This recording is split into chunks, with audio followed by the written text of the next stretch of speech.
Create a cinematic ultra-realistic YouTube thumbnail based on the story titled Liham ng Pag-ibig na Nagbago ng Buhay ng Dalawang Tao.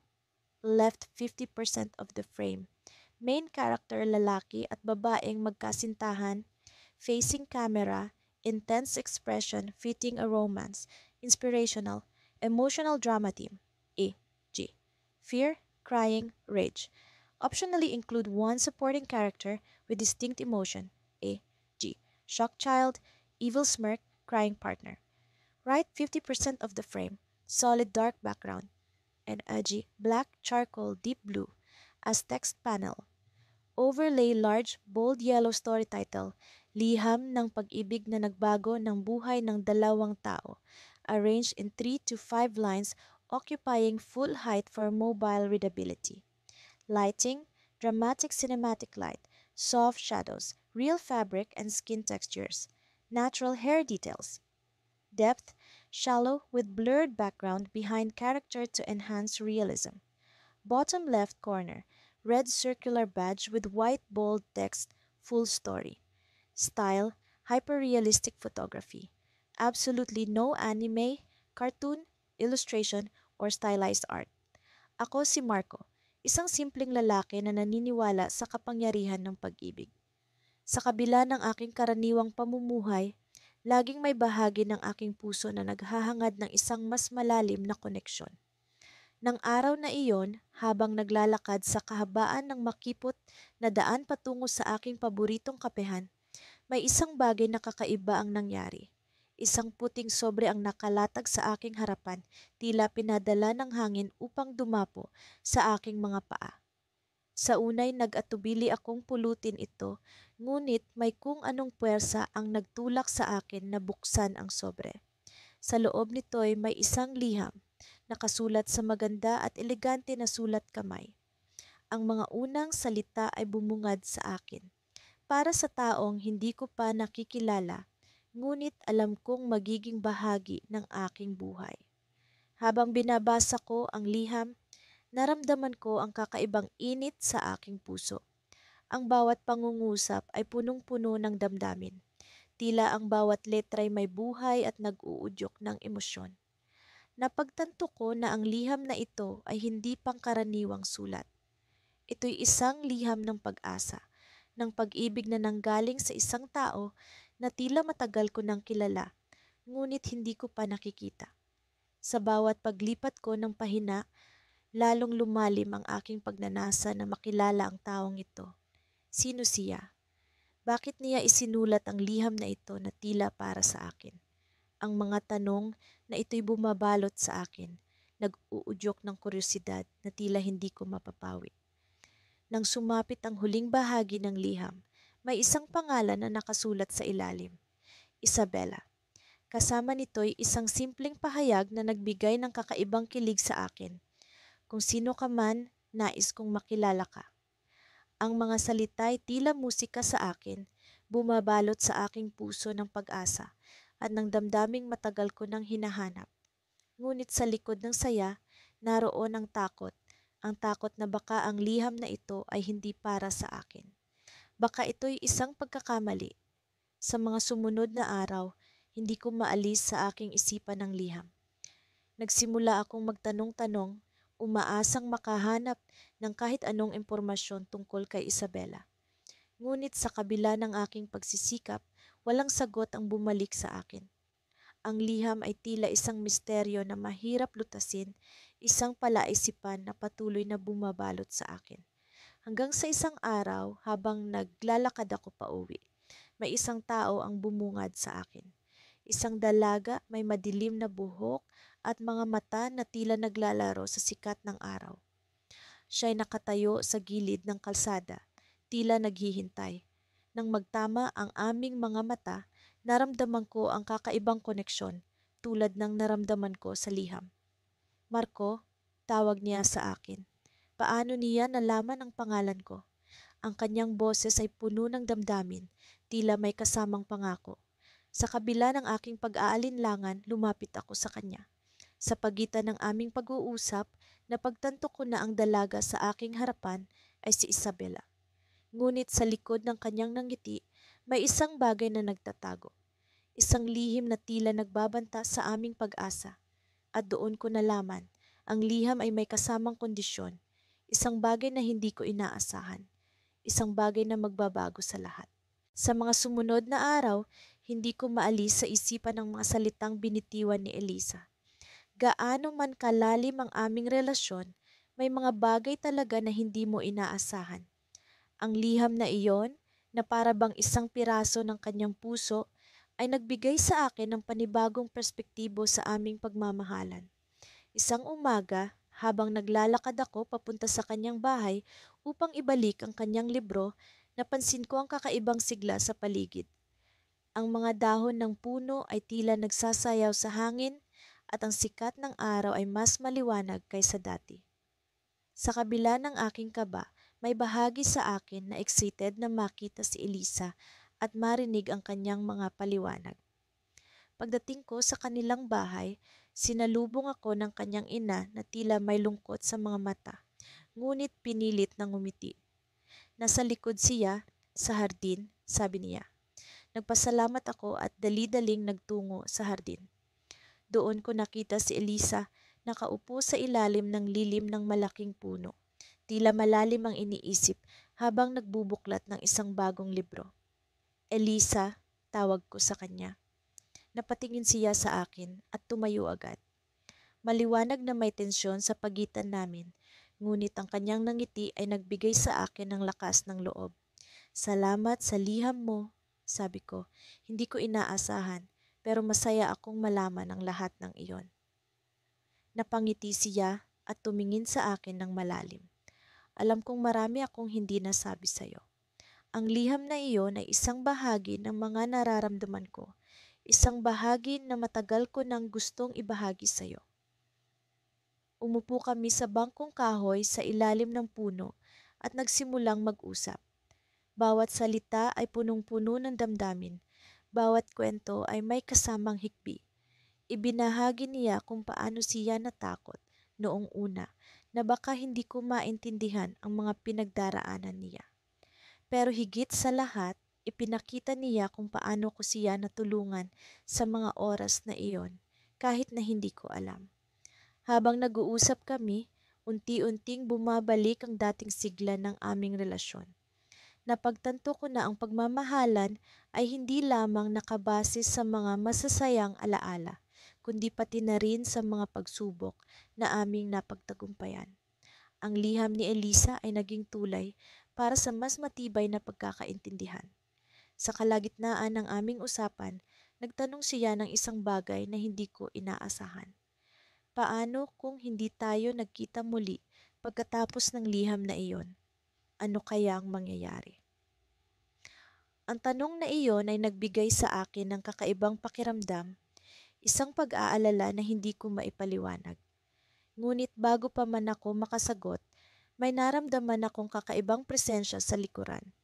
Napalingon kami pareho at nakita namin ang isang nakangiting lalaki na tila pamilyar ang mukha. Isa siyang kaibigan ni Elisa mula pa noong bata pa sila, si Miguel.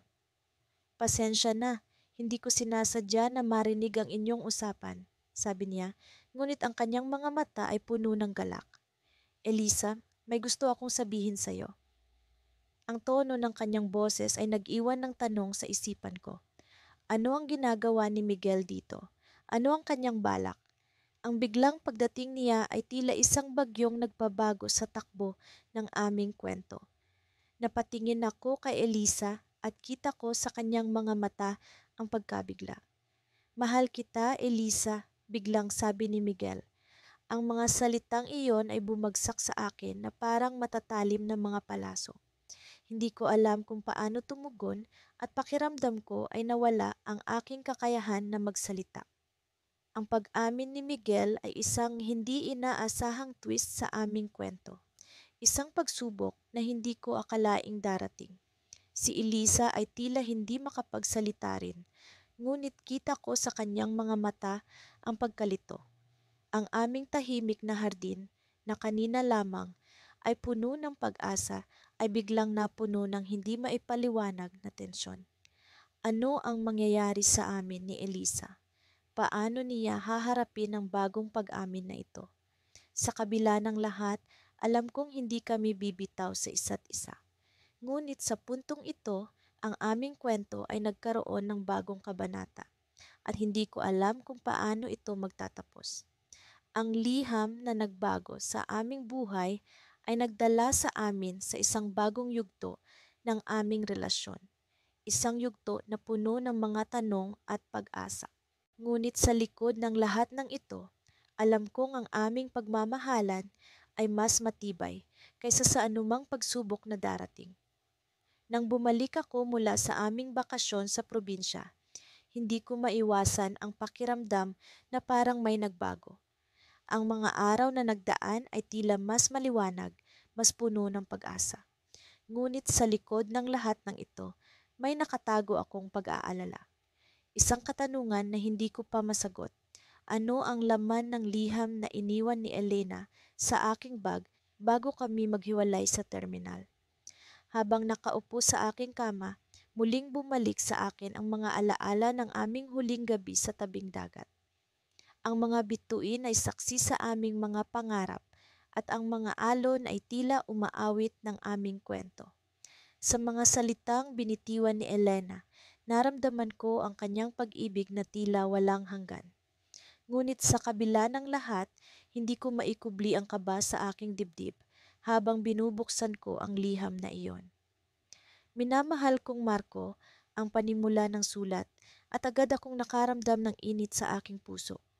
Alam kong ang mga susunod na linya ay magiging mahalaga. Kung binabasa mo ito, ibig sabihin ay nakabalik ka na ng ligtas at iyon ang pinakamahalaga sa akin. Gusto kong ipaalam sa iyo na ang mga sandali natin sa probinsya ay ilan sa pinakamagagandang alaala sa buhay ko. Ngunit may mga bagay na kailangan kong ipagtapat bago pa man tayo magpatuloy sa ating mga pangarap. Habang binabasa ko ang mga salitang ito, naramdaman ko ang kaba na tila bumabalot sa akin. Ano ang nais ipagtapat ni Elena? Sa kabila ng takot, itunuloy ko ang pagbabasa. Marco, alam kong matagal ka nang may katanungan tungkol sa kung bakit madalas akong nagiging abala sa mga bagay na hindi ko maipaliwanag sa iyo noon. Gusto kong malaman mo na nagawa ko ang lahat ng ito hindi dahil sa ayaw kitang makasama, kundi dahil may isang misyon akong kailangang tuparin, isang misyon na hindi ko pwedeng talikuran. Hindi ko maubos maisip kung anong misyon ang tinutukoy niya. Patuloy akong nagbasa, umaasang mabibigyan ng kasagutan ang mga katanungan ko. Bago tayo magtagpo, may pangako akong binitiwan sa sarili ko na tutulong sa mga kabataang nangangailangan ng edukasyon sa ating bayan. Alam kong hindi ko ito nabanggit sa iyo dati, ngunit naging bahagi ito ng mga dahilan kung bakit mas madalas akong wala sa iyong tabi. Nang mabasa ko ito, naalala ko ang mga pagkakataong nawawala siya sa mga mahahalagang okasyon. Ang mga pagliban niya na palaging may kasamang pagngiti at pag-unawa sa akin. Ngunit hindi ko akalain na ganito pala kalalim ang dahilan. Nais kong ipaalam sa iyo na napagdesisyonan kong bumalik sa probinsya at ituloy ang nasimulan kong proyekto. Alam kong mahirap ito para sa ating dalawa, ngunit alam kong maiintindihan mo kung gaano kahalaga ito para sa akin. Hindi ko iniaasa na sumama ka sa akin sapagkat alam kong marami ka ring pangarap na nais tuparin dito sa lungsod. Napatigil ako.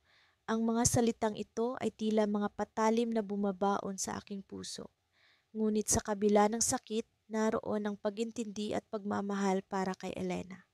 Alam kong ang kanyang puso ay nasa tamang lugar. At ako, kailangan kong magpasiya kung saan ako tutungo. Paalam sa ngayon, Marco. Ngunit hindi ito ang katapusan ng ating kwento. Ang ating pagmamahalan ay hindi matatapos sa liham na ito. Umaasa akong balang araw sa tamang panahon, magkikita tayong muli at ipagpapatuloy ang sinimulan natin. Itinabi ko ang liham at tumingin sa labas ng bintana. Ang mga ulap ay tila nagbabadya ng ulan, Ngunit sa kabila nito, naroon ang pag-asang iniwan ni Elena sa kanyang mga salita. Ngunit bago ko pa man isara ang liham, may isang pahinang nakatupi sa likod nito. Isang maliit na papel na tila lihim na mensahe. P.S. Marco, may isang bagay pa akong gustong sabihin. Ngunit sa susunod na pagkikita na lang natin. Ito ay isang lihim na hindi ko kayang isulat ngayon. Hanggang sa muli. Napabuntong hininga ako. Isang lihim na hindi niya masabi. Isang misteryong kailangan kong alamin sa tamang panahon. Ngunit ngayon, alam kong kailangan kong magpatuloy sa buhay nang may pag-asa at pananampalataya na ang aming landas ay muling magtatagpo. Sa bawat umaga na dumaraan, palaging may kasabay na kaba ang paggising ko. Para bang may bumubulong sa akin na mayroong espesyal na mangyayari. Hindi ko pa rin lubos maisip na ang isang simpleng liham ay nagdala ng malaking pagbabago sa buhay namin ni Mia. Isang liham na nagtulak sa akin upang magising sa katotohanan at mas lalo pang pahalagahan ang pagmamahalan namin.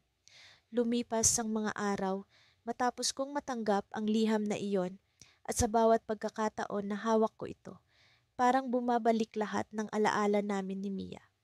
Nagsimula ito sa isang simpleng pagkikita, mga ngiting puno ng pag-asa at mga pangarap na tila abot kamay. Ngunit sa kabila ng lahat ng ito, may isang bahagi ng aking puso na hindi mapalagay. Parang may bumabagabag na tanong na hindi ko pa rin masagot hanggang ngayon. Isang gabi, habang tahimik akong nakaupo sa aming paboritong parke, nahulog mula sa bulsa ko ang isang maliit na piraso ng papel. Natagpuan ko ang sarili kong nakatitig dito, ang liham na iyon. Binasa ko itong muli, tila ba ito ang unang pagkakataon na nakita ko ito.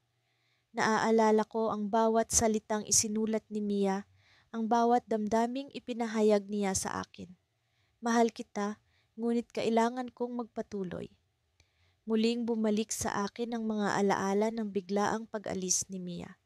Hindi ko maintindihan noon kung bakit, pero sa liham na ito, tila ba unti-unti kong nauunawaan. May mga bagay pala siyang piniling isakripisyo alang-alang sa aming dalawa. Ngunit hindi pa rin ito sapat para mawala ang mga tanong sa aking isipan. Ngunit ngayong gabi, habang nakaupo ako sa parke, may isang pamilyar na mukha ang lumapit sa akin. Si Clara, matalik na kaibigan ni Mia. Kumusta ka na, Adrian? Tanong niya habang umupo sa tabi ko. Naguguluhan pa rin, sagot ko. Hindi ko pa rin lubos maisip kung bakit siya umalis nang hindi man lang nagpaalam ng maayos. Hinawakan ni Clara ang kamay ko. Alam mo, Adrian, may mga bagay na hindi lahat ng tao ay handang ipakita o sabihin. Minsan kailangan lang nating maghintay at umasa na darating ang oras na lahat ng katanungan natin ay magkakaroon ng kasagutan. Tulad ng liham na ito? Tanong ko habang ipinapakita sa kanya ang liham. Napangiti si Clara. Oo, tulad ng liham na iyan, pero may isa pa akong liham para sa'yo. Nagulat ako sa sinabi niya. Ano? May liham pa siya para sa akin? O, ngunit hindi ko ito maibibigay sa iyo ngayon. Kailangan mo munang malaman ang buong kwento sa likod ng kanyang pag-alis. Naguluhan ako sa sinabi ni Clara. Anong ibig mong sabihin? Ang ibig kong sabihin, Adrian, ay hindi lahat ng bagay ay ayon sa ating nakikita. Minsan, kailangan nating tingnan ang mas malalim pa kaysa sa ating nakikita. Habang nag-uusap kami ni Clara, unti-unti kong nararamdaman na mayroong higit pa sa simpleng liham na ito. Parang may lihim na itinatago si Mia na hindi ko pa rin natutuklasan. At ang lihim na iyon ang maaaring magbigay linaw sa lahat ng katanungan ko. Sa gitna ng aming pag-uusap, biglang may tumawag sa telepono ni Clara. Nagpaalam siya saglit upang sagutin ito. Habang hinihintay ko siyang bumalik, nakita ko ang isang maliit na envelope sa ilalim ng upuan. Napulot ko ito at nakita ko ang pangalan ko nakasulat dito. Hindi ko alam kung para sa akin ba ito, ngunit hindi ko mapigilang buksan ito. Habang binubuksan ko ang envelope, unti-unting lumilinaw ang mga bagay-bagay sa akin. Ang mga salitang nakasulat dito ay tila ba nagsasabing may malaking pagbabago sa darating na mga araw. Hindi ko lubos maintindihan kung ano ang ibig sabihin nito, ngunit isa lang ang sigurado ako. Kailangan kong malaman ang lahat ng ito mula kay Mia mismo. Nang bumalik si Clara, nagtanong siya, "May nakita ka bang maliit na envelope dito?" Tumango ako at ipinakita sa kanya ang hawak kong envelope. "Para saan ito, Clara?" Napabuntong hininga siya. "Adrian, may mga bagay na dapat mo munang malaman bago mo mabuksan ang liham na iyan." Nabigla ako sa kanyang sinabi. Ano kaya ang ibig sabihin ni Clara? Ano ang lihim na itinatago ni Mia? At bakit tila ba lahat ng ito ay patungo sa isang bagay na hindi ko inaasahang mangyayari? Sa mga oras na iyon, ramdam ko na may malaking pagbabago na darating sa aming buhay. At ang pagbabago na iyon ang maaaring magbigay linaw sa lahat ng aming pinagdaanan. Ngunit kailangan kong malaman ito mula kay Mia, siya lang ang may hawak ng susi sa lahat ng katanungan ko. Pag-uwi ko, hindi maalis sa isipan ko ang mga sinabi ni Clara. Kung ano man ang lihim na iyon, alam kong ito ang magiging sagot sa lahat ng aking tanong. Ngunit habang papalapit ako sa pintuan ng aming bahay, isang pamilyar na boses ang aking narinig. "Adrian, kailangan nating mag-usap." Si Mia, siya nga. At sa sandaling iyon, alam kong ito na ang simula ng isang bagong kabanata sa aming kwento. Ngunit handa na ba akong marinig ang lahat ng kanyang sasabihin? Sa aking mga kamay ay hawak ko ang liham na nagbago sa takbo ng aming mga buhay. Hindi ko akalain na ang simpleng papel na ito ay magiging simula ng isang kwento na puno ng pag-asa, pag-ibig at mga pagsubok. Ito ang liham na isinulat ko 1 taon na ang nakalipas para kay Clara, ang babaeng minahal ko ng higit sa aking buhay. Noong una, hindi ko alam kung paano ipahahayag ang aking nararamdaman. Parang musika ang kanyang mga mata tuwing siya'y tumatawa at ang kanyang ngiti ay nagdadala ng liwanag sa aking madilim na mundo. Sinulat ko ang lahat ng ito sa liham sa pag-asang kahit papaano ay maramdaman niya ang tindi ng aking damdamin. Clara, ikaw ang aking inspirasyon, ang aking kaligayahan. Sa bawat araw na lumilipas, palaging ikaw ang nasa isip ko. Sana'y makita mo ito sa mga salitang aking isinusulat. Ang bahagi ng liham na iyon na paulit-ulit kong binasa bago ko tuluyang isinara ang sobre. Matapos ang ilang linggong pag-aalala sa kung ano ang magiging reaksyon ni Clara, natanggap ko ang kanyang tugon. Sa liham na iyon, sinabi niyang ako rin ang kanyang inspirasyon at kaligayahan. Ang kanyang mga salita ay tulad ng ulan sa tigang na lupa. Nagbibigay buhay, nagdudulot ng pag-asa. Nang araw na iyon, nagdesisyon kaming palaguin ang aming relasyon sa isang mas malalim na antas. Ngunit hindi lahat ay naging madali. Sa aming paglalakbay, maraming pagsubok ang dumating. Isa sa pinakamabigat ay ang biglaang pagkawala ng kanyang ina. Sa mga panahong iyon, ako ang naging sandigan ni Clara. Pinilit kong punan ang puwang na iniwan ng kanyang ina. Bagamat alam kong imposible itong magawa. Sa mga gabing siya ay umiiyak, ako ang kanyang naging takbuhan. Sa mga araw na siya'y tila nawawalan ng pag-asa, ako ang kanyang naging lakas. Isang gabi, sa ilalim ng mga bituin, habang kami ay nakaupo sa paborito naming bangko sa parke, sinabi niya, "Salamat, mahal ko, sa pagtitiis at pag-unawa. Hindi ko alam kung saan ako pupunta kung wala ka."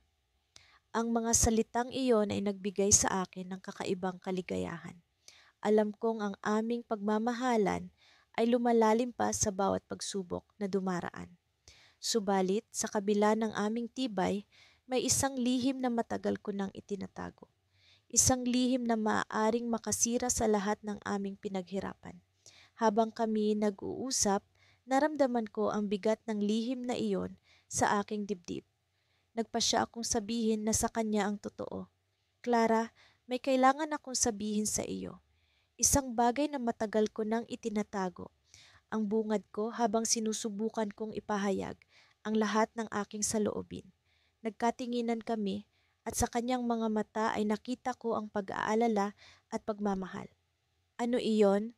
Tanong niya, puno ng pag-aasam at kaunting takot. Huminga ako ng malalim at dahan-dahang sinabi, Clara, may sakit ako. Isang sakit na maaaring magbago sa lahat. Hindi ko alam kung hanggang kailan ko pa ito makakayanan. Ang kanyang mga mata ay nagmistulang dagat ng kalungkutan. Hindi ko kaya ang sakit na nadarama niya, ngunit kailangan niyang malaman ang katotohanan. Bakit hindi mo sinabi agad? Tanong niya sa tinig na puno ng pighati. Natakot ako. Natakot akong mawala ka. Natakot akong mahusgahan. Sagot ko. Sa kabila ng aming pag-uusap, naramdaman ko ang kanyang pagmamahal.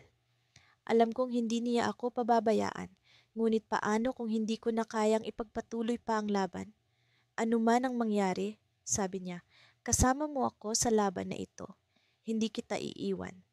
Ang kanyang pangako ay nagbigay sa akin ng lakas, ngunit sa loob-loob ko, alam kong ang laban na ito ay hindi magiging madali. Sa mga sumunod na araw, unti-unti kong naramdaman ang epekto ng aking sakit. Ang mga oras na dati ipuno ng saya ay napalitan ng pag-aalala at takot, ngunit hindi bumitiw si Clara. Kasama ko siya sa bawat hakbang, sa bawat pagsubok.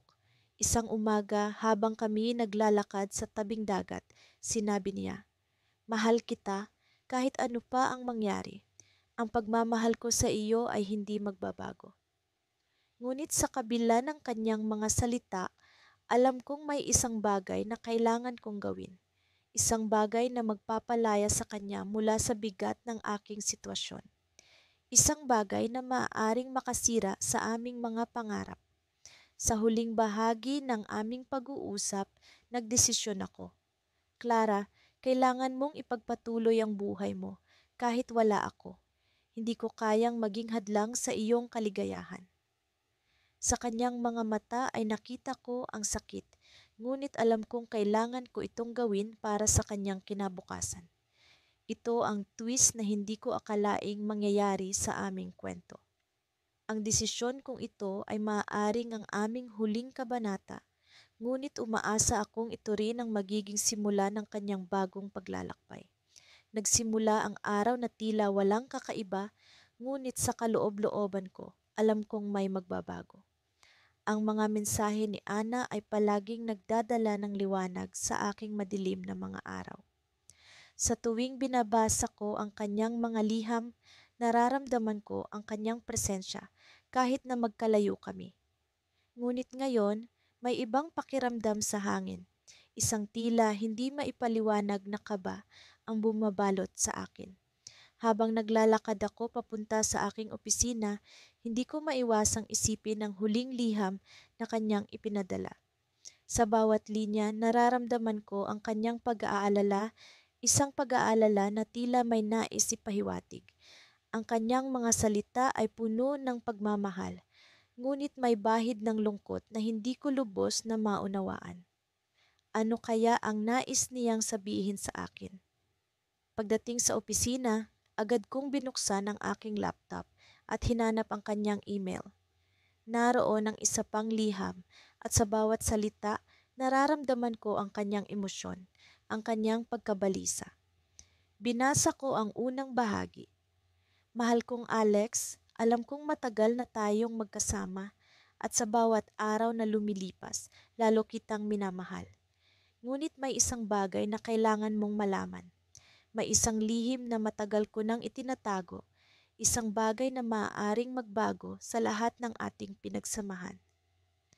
Napahinto ako sa pagbabasa, hindi ko lubos maisip kung ano ang maaaring maging lihim ni Ana.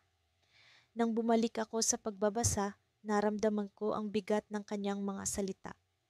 Matagal ko nang iniisip kung paano ko sasabihin ito sa iyo. Natatakot ako na baka magbago ang lahat, ngunit alam kong kailangan kong maging tapat sa iyo. Alex, may isang bahagi ng buhay ko na hindi ko pa nasasabi sa iyo. Nais kong malaman mo ang lahat ng ito bago tayo magpatuloy. Sa puntong iyon, naramdaman ko ang halo-halong emosyon, ang takot, ang pag-aalala, ngunit higit sa lahat, ang pag-asa na kahit anuman ang kanyang lihim, makakayanan namin ito ng magkasama. Nagpatuloy ako sa pagbabasa at sa bawat linya, lalo kong nararamdaman ang kanyang determinasyon na maging tapat sa akin. Alex, ako ay nagkaroon ng isang anak bago pa kita nakilala. Siya ay nasa pangangalaga ng aking mga magulang at matagal ko nang nais na sabihin ito sa iyo. Walang araw na lumipas na hindi ko inisip kung paano mo ito tatanggapin. Nais kong makilala mo siya at sana'y matanggap mo siya bilang bahagi ng ating buhay. Sa mga sandaling iyon, naramdaman ko ang bigat ng kanyang lihim, ngunit higit sa lahat, ang tapang na kanyang ipinamalas sa pagsasabi nito sa akin. Hindi ko inaasahan ang ganitong klaseng revelasyon, ngunit sa kaloob-looban ko, alam kong mahal ko si Ana ng higit sa anuman. Ang kanyang anak ay magiging bahagi ng aming buhay at handa akong yakapin ang bagong kabanata na ito. Ngunit bago ko pa man natapos ang pagbabasa ng liham, may dumating na tawag sa aking telepono. Si Ana. Sa pag-angat ko ng telepono, narinig ko ang kanyang tinig na puno ng emosyon at pagkabalisa. Alex, kailangan kong makausap ka. May nangyari? Sabi niya, ang kanyang tinig ay nanginginig. Ano ang nangyari, Ana? Nandito ako para sa'yo. Sagot ko, puno ng pag-aalala. Siya, Alex ang anak ko. Siya ay...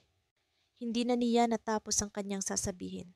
Sa puntong iyon, naramdaman ko ang kaba sa aking dibdib. Isang hindi maipaliwanag na takot ang biglaang bumalot sa akin. Ano ang nangyari sa kanya, Ana? Sabihin mo sa akin, pakiusap ko, habang nararamdaman ko ang pagbilis ng tibok ng aking puso. Siya ay nawawala, Alex. Hindi ko alam kung nasaan siya. Kailangan kita. Ang kanyang mga salita ay puno ng pag-aalala at takot. Sa mga sandaling iyon, naramdaman ko ang bigat ng sitwasyon. Ang lihim na ipinaalam ni Ana ay biglang naging mas komplikado, mas mahirap. Ang anak niya ay nawawala at ako'y nasa gitna ng lahat ng ito. Ang aming pag-ibig ay susubukin ng isang hindi inaasahang pagsubok.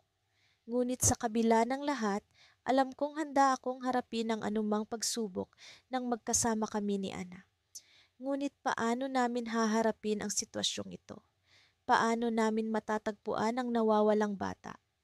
Sa puntong iyon, alam kong kailangan kong kumilos, ngunit naroon ang isang bahagi sa akin na puno ng takot at pag-aalala. Ngunit ang pag-ibig ko kay Ana ang magbibigay sa akin ng lakas upang harapin ang lahat ng ito. Ang aming kwento ay nagbago at ang liham na nagbago sa aming buhay ay nagdala ng isang bagong pagsubok na kailangan naming harapin ng magkasama. Sa kabila ng takot, alam kong gagawin ko ang lahat para sa pag-ibig namin ni Ana. Sa bawat pagbukas ng aking mga mata tuwing umaga, palaging ikaw ang unang bumabati sa aking isipan. Ang mga alaala ng ating mga pinagsamahan, ang mga tawanan at ligaya, pati na ang mga luha at hinanakit, ay tila ba mga pahina ng isang aklat na paulit-ulit kong binabasa. Sa kabila ng lahat, hindi ko maikakaila na ang iyong liham ang nagbago sa takbo ng aking buhay. Isang umaga, habang nakaupo ako sa aming maliit na balkonahe, hawak ang tasa ng kape at nakatanaw sa papasikat na araw. Muling bumalik sa aking alaala ang gabing natanggap ko ang iyong liham. Ang liham na iyon, puno ng pag-asa at pangarap, ay nagbigay liwanag sa mga tanong na matagal ko nang iniisip. Ang mga salitang nakasulat doon ay tila ba boses mo na bumubulong sa aking pandinig. Mahal kita at palaging ikaw ang pipiliin ko. Ngunit sa likod ng masayang mensahe ng iyong liham ay nakatagong mga hinuha na tila ba may mga bagay na nais kang sabihin ngunit hindi mo magawa. Hindi ko maalis sa aking isipan ang kakaibang pakiramdam na iyon. Kaya't isang araw, nagdesisyon akong muling basahin ang iyong liham. Ngunit sa pagkakataong ito, sa mas malalim na pag-unawa. Habang binabalik-balikan ko ang mga pahina nito, napansin ko ang isang bahagi na dati hindi ko napagtutuunang pansin. Isang pahiwatig ng pagbabago, ng pag-aalinlangan at ng pag-asa. Sinabi mo sa liham na may darating na araw na kailangan nating magdesisyon para sa ating kinabukasan. Na darating ang panahon na may isang bagay tayong kailangang ipaglaban, hindi para sa sarili kundi para sa ating dalawa. Ang mga salitang iyon ay bumulong sa akin ng isang damdamin na hindi ko maipaliwanag. Lumipas ang mga araw at gabi, hindi ako mapakali. Ang liham na iyon ay tila ba patuloy na bumabalik sa akin, nagbabaga sa aking isipan. Kaya't nagdesisyon akong puntahan ka. Kailangan kong malaman ang tunay na kahulugan ng iyong mga salita at kung ano ang nais mong iparating sa akin. Sa aking pagbisita, sinalubong ako ng malamig na hangin at ang mga dahon ng taglagas na naglalagas sa paligid. Ang iyong tahanan ay tila ba isang bahay ng mga alaala, punong-puno ng mga larawan at bagay na nagpapaalala sa ating mga pinagsamahan. Ngunit sa kabila ng lahat ng ito, naroon ang isang pakiramdam ng pag-aalinlangan sa aking dibdib. Nang makita kita, ang iyong mga mata ay puno ng kwento.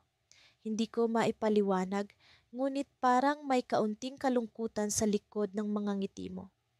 Nag-usap tayo ng matagal, ngunit ang mga salitang iyon na nasa iyong liham ay hindi ko pa rin maalis sa aking isipan.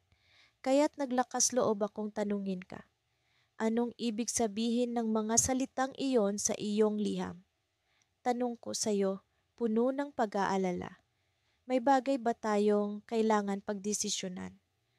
Tumahimik ka, tila ba iniisip ang tamang mga salita. Subalit hindi ko inaasahan ang sumunod mong sasabihin. May lihim akong matagal ko nang itinatago. Sagot mo sa akin. Isang bagay na maaaring magbago ng lahat. Ang mga salitang iyon ay tila ba isang bombang sumabog sa aking isipan. Hindi ko alam kung anong nararamdaman ko sa mga oras na iyon. Ang pag-aalala, takot, at ang pag-asa ay naghalo-halo sa loob ng aking puso. Sa mga sandali ng katahimikan, naramdaman ko ang bigat ng iyong pasanin, ang mga lihim na matagal mong itinatago. Nagpatuloy ka sa pagsasalaysay at sa bawat salitang lumalabas sa iyong bibig, naramdaman ko ang iyong pag-aalala. Ang iyong lihim, ang bagay na iyong ikinukubli, ay nagdala sa akin sa isang daigdig ng pagkalito at takot. Ngunit sa kabila ng lahat, ang pag-ibig ko sa iyo ay nananatiling matatag. Sa pag-uwi ko, natagpuan ko ang aking sarili na nag-iisa sa aming tahanan, hawak ang iyong liham. Ang mga salitang iyon, ang iyong lihim, ay nagbigay sa akin ng bagong pananaw sa ating relasyon. Isang hamon na kailangan nating lagpasan, isang pag-asa na kailangan nating panghawakan. Ngunit sa likod ng aking isipan, naroon pa rin ang tanong, ano ang magiging desisyon natin? Sa ilalim ng mga bituin, sa gabing tahimik, nararamdaman ko ang bigat ng desisyon na kailangan nating gawin. Ang iyong lihim, ang ating pag-ibig, ay magiging daan sa kung ano ang hinaharap. Hanggang sa dumating ang isang tawag mula sa iyo, isang tawag na nagbigay ng bagong direksyon sa ating kwento. Sa iyong boses, naririnig ko ang determinasyon at pag-asa. May kailangan tayong gawin, sabi mo, at sa puntong iyon, alam kong ito na ang simula ng bagong kabanata sa ating buhay. Ano ang magiging desisyon natin at paano natin haharapin ang pagbabago? Ang sagot ay nasa ating mga kamay at ang kinabukasan ay naghihintay. Sa kabila ng hamog na bumabalot sa umagang iyon, hindi ko mapigilang makaramdam ng kakaibang pag-aalala. Ang liham na natanggap ko mula kay Eliza ay patuloy na umuugong sa aking isipan, lalo na ang mga salitang tila bumago sa takbo ng aming relasyon. Pagkatapos ng ilang linggo ng di pagkakaintindihan, sa wakas ay nagkaroon kami ng pagkakataon para pag-usapan ng lahat. Habang papalapit ako sa parke kung saan kami nagkasundong magkikita, Dama ko ang lamig ng hangin na tila nagdadala ng mga alaala ng nakaraan. Mga alaalang puno ng saya, ngunit may mga bakas din ng lungkot. Ang bawat hakbang ay tila nagdadala sa akin sa isang bahagi ng buhay ko na hindi ko pa lubusang nauunawaan. Ang lugar na ito ay saksi sa aming unang pagkikita, sa mga pangarap na sabay naming binuo, at sa mga pangako na walang kasiguraduhan kung matutupad. Nang makita ko si Eliza na nakaupo sa paborito naming bangko, isang halo ng takot at pananabik ang bumalot sa akin. Ang bawat hakbang na papalapit sa kanya ay parang paglalakbay sa isang daigdig na puno ng pag-asa at pangamba. Nang umupo ako sa tabi niya, isang nangiti ang bumungad sa akin. Ngunit sa likod nito ay may mga mata na tila puno ng lungkot. Salamat sa pagpunta, bungad ni Elisa. Ang boses niya ay tila isang musika sa aking pandinig, ngunit may halong pighati. Alam kong kailangan natin itong pag-usapan, sagot ko, pilit na pinipigil ang panginginig ng aking boses. Hinawakan niya ang aking kamay, isang senyales na hindi pa huli ang lahat para sa amin. Hindi ko alam kung paano sisimulan, pero ang liham na iyon. Hindi ko akalaing magkakaroon ng ganitong epekto. Ang liham na tinutukoy niya ay isang liham ng pag-amin, hindi lamang ng kanyang nararamdaman, kundi pati na rin ng mga bagay na matagal na niyang itinatago. Sa kabila ng sakit na dulot nito, mas pinili ko ang pakinggan siya, ang bigyan siya ng pagkakataong maipaliwanag ang lahat. Sa lahat ng oras na magkasama tayo, palaging may bahagi ng sarili ko na natatakot. Patuloy niya, ang mga mata ay nakatingin sa malayo, tila hinahanap ang tamang mga salita. Natatakot ako sa kung ano ang mangyayari kapag nalaman mo ang lahat. Nang mga sandaling iyon, naramdaman ko ang bigat ng kanyang mga saloobin. Ang liham ay hindi lamang isang piraso ng papel, kundi isang simbolo ng kanyang matagal na pinagdaraanan. Ang liham na iyon ang naging tulay para sa kanya upang maipakita ang tunay na siya, ang mga kahinaan at kalakasan na matagal na niyang ikinukubli. Eliza, hindi mo kailangang mag-isa sa laban na ito. Sabi ko, pilit na binabalot siya ng init ng aking presensya. Nandito ako, handang makinig, handang umintindi. Nang mga sandaling iyon, tila may bumukas na bagong pintuan sa pagitan namin. Ang pintuan na nagbigay daan para sa mas malalim na pag-unawa, isang bagong simula na puno ng pag-asa. Alam kong mahirap ito para sa iyo, pero salamat sa lahat ng ginawa mo para sa akin. Ani Eliza, ang boses niya ay puno ng sinseridad. Ang liham na iyon ay hindi lamang tungkol sa akin, kundi tungkol sa atin. Ang mga pangarap na sabay nating binuo, ang mga pangako na sabay nating pinanghawakan. Ngunit sa likod ng mga ngiti at yakap na iyon, may isang bagay na tila hindi pa lubusang malinaw. Ang liham na iyon ay hindi lamang tungkol sa pagmamahal, kundi tungkol din sa isang desisyon na magbabago sa takbo ng aming mga buhay. May isang bagay pa akong hindi nasasabi sa iyo, biglang sabi ni Elisa. Ang boses niya ay tila puno ng pangamba. Ang liham. Ito ay isang paalam.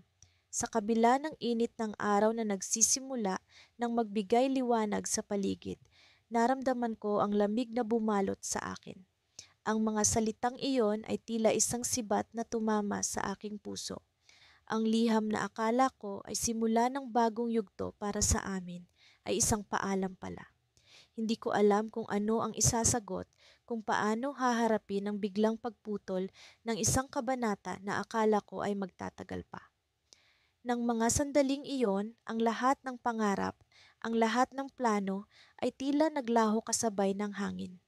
Eliza, bakit? Tanong ko, ngunit ang kanyang mga mata ay puno ng luha.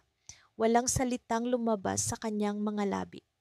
Sa likod ng kanyang pag-alis, habang siya'y naglalakad palayo, naiwan akong nag-iisa sa parke, kasama ang liham na naging hudyat ng isang bagong simula, ngunit sa huli, isa palang paalam. Ang twist na ito ay isang pahiwatig na ang aming kwento ay hindi pa tapos, ngunit sa halip, nagsisimula pa lamang sa ibang direksyon. Habang nakatingin ako sa lumulubog na araw, naramdaman ko ang bigat ng pag-iisa, ngunit sa kabila nito ay ang pag-asa na sa muling pagkikita namin, sa tamang panahon, ang aming mga puso ay muling magtatagpo. Ngunit sa ngayon, ang liham na iyon ay magsisilbing paalala ng pagmamahal na minsang nagbago ng aming buhay.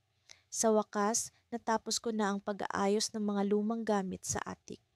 Ang liwanag ng hapon ay unti-unting bumaba, naglalagay ng malambot na ningning sa paligid. Sa gitna ng aking pag-iisa, ang aking mga mata ay nahulog sa isang kahon na tila hindi ko pa nagagalaw kailanman. Ito ay may nakasulat na liwanag ng pag-ibig sa ibabaw, isang pahiwatig na bumuhay sa aking kuryosidad. Habang binubuksan ko ang kahon, bumungad sa akin ang mga lumang liham na tila maingat na itinago sa loob ng maraming taon. Ang mga ito ay naglalaman ng mga salin-saling kuwento ng pagmamahalan na parang mga bulong ng nakaraan na bumabalik upang magbigay ng liwanag sa ngayon. Ang una kong nabasa ay mula kay Amelia, ang babaeng nagbigay kulay sa aking buhay. Sa bawat salita, ramdam ko ang kanyang init at pagmamahal, ang di maipaliwanag na koneksyon na nagbuklod sa aming dalawa. Sa gitna ng pagbabasa, natuklasan ko ang isang liham na tila hindi mula sa kanya. Ang panulat ay iba, ngunit ang damdamin ay kapareho, puno ng pag-asa at pananabik. Ang liham ay mula sa isang taong nagngangalang Marco. Hindi ko siya kilala, ngunit ang kanyang mga salita ay nag-iwan ng marka sa akin. Sa bawat pintig ng puso, alam kong ikaw ang dahilan ng aking buhay. Sa iyo ko nakita ang tunay na kahulugan ng pag-ibig. Habang tinatangka kong alamin ang koneksyon ng liham na ito sa aming kwento, isang kakaibang kutob ang bumalot sa akin. Sino si Marco? At bakit tila ang kanyang damdamin ay para kay Amelia? Sa aking pagkalito, nagpatuloy ako sa pagbabasa, umaasa na may sagot sa loob ng mga susunod na liham. Isang liham mula kay Amelia ang aking natagpuan, na puno ng pag-aalala at pagkalito. Dito niya isinalarawan ang kanyang nararamdaman na parang may puwang sa kanyang puso na hindi niya mawari.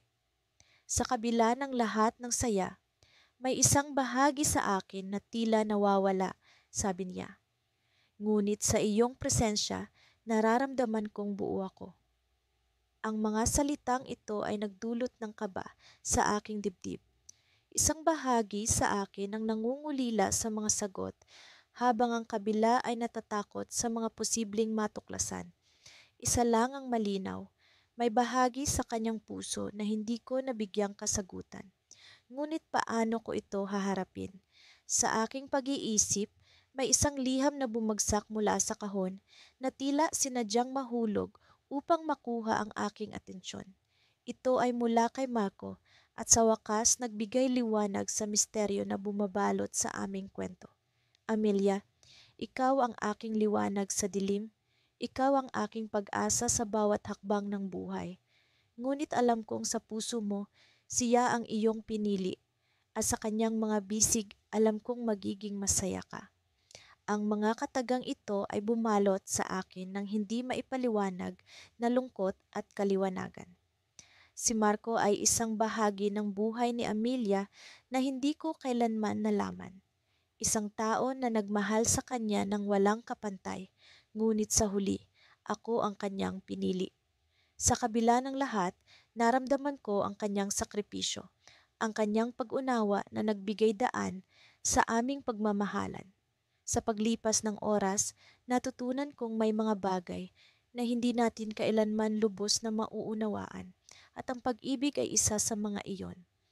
Ang pag-ibig ay hindi lamang tungkol sa dalawang taong nagmamahalan, kundi pati na rin sa mga taong nagbibigay daan para sa kaligayahan ng iba. Sa aking puso, nadama ko ang pasasalamat kay Marco sa kanyang walang kapantay na pagmamahal kay Amelia at sa kanyang sakripisyo. Ngunit sa likod ng lahat ng ito, may natitira pang tanong na hindi ko pa rin maalis sa aking isipan. Ano ang nangyari kay Marco? Paano nawala ang kanyang presensya sa buhay ni Amelia? Sa aking pagninilay-nilay, narinig ko ang tunog ng pintuan ng attic na unti-unting nagbukas. Bumungad sa akin si Amelia. Ang kanyang mga mata ay puno ng pag-aalala at pag-asa. Natagpuan mo na ang mga liham, hindi ba? Tanong niya. Ang kanyang tinig ay puno ng kaalaman na hindi ko pa lubos na nauunawaan. Sa kanyang mga mata, nakita ko ang isang bagay na hindi ko inaasahan, ang kasagutan sa lahat ng aking tanong. Ngunit bago pa man siya makapagsalita, narinig namin ang isang malakas na kalabog mula sa ibaba, isang tunog na tila nagbabadya ng bagong kwento, isang bagong yugto na magbabago sa aming buhay magpakailanman. Nagising ako sa umaga na tila ba may kakaibang pakiramdam na bumabalot sa aking puso. Ang liwanag ng araw ay unti-unting sumisilip sa bintana na para bang nagbibigay ng pag-asa sa araw na ito. Sa bawat paghinga, nararamdaman ko ang bigat ng mga desisyon na kinailangan kong gawin sa mga nakaraang araw. Isang liham ang aking natanggap mula kay Elisa, ang babaeng mahal ko na nagbago ng lahat. Ang liham na iyon ay puno ng damdamin, ng mga salitang hindi ko inaasahang maririnig mula sa kanya. Sa bawat talata, nararamdaman ko ang pag-ibig na umaapaw, ngunit kasama nito ang mga pag-aalinlangan at takot na tila mga aninong bumabalot sa aming kwento. Hindi ko maiwasang muling basahin ito sa pag-asang baka sa ikalawang pagkakataon ay makahanap ako ng sagot sa mga tanong na bumabagabag sa akin. Minamahal kong Daniel, nagsimula ang liham. Hindi ko akalaing darating tayo sa puntong ito kung saan ang pagmamahal natin ay susubukin ng pagkakataon. Sa bawat araw na dumaraan, nararamdaman kong may mga bagay na nagbabago. Hindi lamang sa akin kundi maging sa pagitan natin. Alam kong mahal mo ako at mahal din kita, ngunit hindi ko maiwasang tanungin ang sarili ko kung sapat pa ba ang pag-ibig na ito upang labanan ang mga hadlang na nasa harapan natin. Nang mabasa ko ang bahaging iyon, nagbunga ito ng isang kirot sa aking dibdib. Paano nga ba namin haharapin ang mga pagsubok na ito?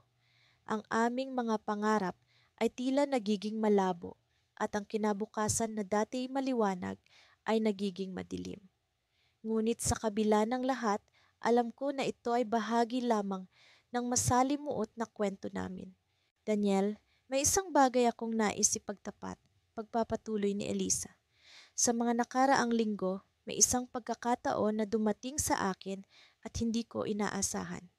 Isang alok mula sa isang kilalang kumpanya sa ibang bansa, isang oportunidad na matagal ko nang pinapangarap. Alam kong ito ay maaaring mga hulugan ng pagkakalayo natin, ngunit hindi ko rin maiwasang isipin na ito ay isang hakbang patungo sa mga pangarap ko. Dahil dito, kailangan kong magdesisyon kung ano ang mas mahalaga sa akin. Ang mga salitang iyon ay tila mga pangil na bumaon sa aking puso. Ang pagkakataon na hinihintay ni Elisa ay dumating, ngunit kasama nito ay ang posibilidad ng pagkakalayo namin. Paano ko ba siya pipigilan sa pag-abot ng kanyang mga pangarap? Sa kabila ng sakit, alam ko na hindi ko siya maaaring hadlangan. Alam ko na mahirap ang sitwasyon natin ngayon, patuloy ni Elisa. Ngunit nais kong malaman mo na kahit ano pa man ang mangyari, ikaw at ang pag-ibig natin ay palaging mananatili sa puso ko. Hindi ko alam kung ano ang magiging desisyon ko. Ngunit sana'y maintindihan mo kung bakit kailangan kong pag-isipan ito ng mabuti. Sa puntong iyon, napagtanto ko na ito ay hindi lamang kwento ng pagmamahalan, kundi pati na rin ang mga pangarap at sakripisyo. Sa bawat pahina ng liham, ramdam ko ang pag-aalinlangan at ang pag-ibig na nag-uumapaw. Ngunit alam ko rin na may mga bagay na kailangan isakripisyo para sa mas malaking dahilan. Sa huli ng liham, may isang bahagi na pumukaw sa akin. Daniel, may isa pang bagay na nais kong sabihin sa'yo. Isang lihim na matagal ko nang itinatago sa iyo. Alam kong ito ay maaaring magbago ng lahat, ngunit nais kong maging tapat sa iyo. Nagpahinga ako saglit, ang mga mata ko'y nakapako sa huling pahina ng liham. Ano kaya ang lihim na iyon? Ano ang maaaring magbago sa lahat? Ang damdamin ng pag-aalinlangan at takot ay tila mga alon na bumabalot sa aking pagkatao. Ngunit sa likod ng mga ito, naroon ang pag-asa na ang aming pag-ibig ay magtagumpay sa kabila ng lahat. Sa pagpihit ko sa huling pahina, ang aking puso'y tumigil sa pagtibok. Nakasaad doon ang mga salitang nagbigay ng malaking twist sa kwento namin. Daniel, hindi ko alam kung paano ko sasabihin ito sa'yo. Ngunit ang kumpanya na nag-alok sa akin ng trabaho ay hindi lamang basta kumpanya. Ito ay pag-aari ng iyong pamilya. Nagulat ako sa aking nabasa. Ang mundo ko'y tila nag-iba. Paano nangyari ito? Ano ang kahulugan ng lahat ng ito sa aming kwento?